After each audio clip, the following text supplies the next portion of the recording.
രാഹുൽ ഗാന്ധിയെ ഇന്ത്യയുടെ പ്രധാനമന്ത്രി ആകത്തില്ല എന്ന കാര്യത്തിൽ കോൺഗ്രസ്സുകാർക്ക് തന്നെ ഉള്ളിൽ ബോധ്യപ്പെട്ട് കഴിഞ്ഞിരിക്കുന്നു.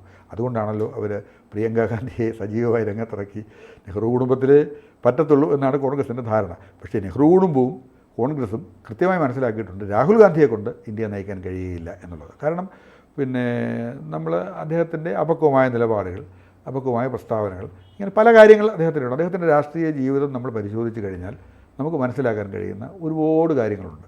ഈ ഏതെങ്കിലും ഒരു പ്രതിസന്ധി ഘട്ടത്തിൽ അദ്ദേഹം ഇവിടുന്ന് മുങ്ങുക എന്നുള്ളതിന് നിരവധി ഉദാഹരണങ്ങളുണ്ട്. സ്ഥലം വിട്ട് പോവുക എന്നുള്ളത് ഒരു ലീഡറുടെ ക്വാളിറ്റി എന്ന് പറയുന്നത് അദ്ദേഹം ഇനിയും മനസ്സിലാക്കേണ്ടിയിരിക്കുന്നു എന്നുള്ളതാണ്. ഇനിയും മനസ്സിലാവത്തില്ല.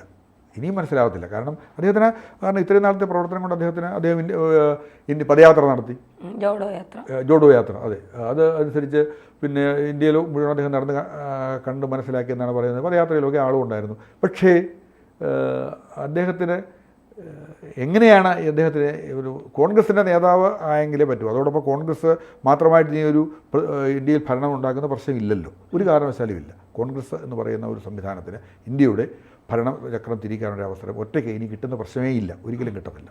ഒരു മുന്നണി സംവിധാനത്തിൻ്റെ ഭാഗമായി പോകാനേ കോൺഗ്രസിൽ എഴുത്തുള്ളൂ. ഇവിടെ ഒരിക്കലും രാഹുൽ ഗാന്ധിയെ അക്സെപ്റ്റ് ചെയ്യാൻ കഴിയാത്ത ആളുകളുടെ ഒരു കൂട്ടമാണ് ബേസിക്കലി ഈ BJP വിരുദ്ധ മുന്നണി എന്ന് പറയുന്നത്, അല്ലേ? അങ്ങനെയല്ലേ?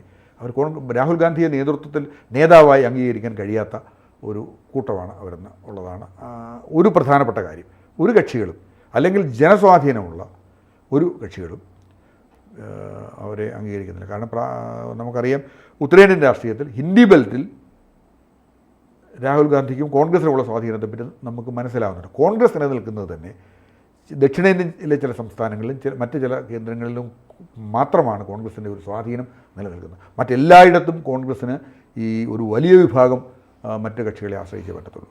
അവരാരും രാഹുൽ ഗാന്ധിയുടെ നേതൃത്വം അംഗീകരിക്കുന്നവരല്ല.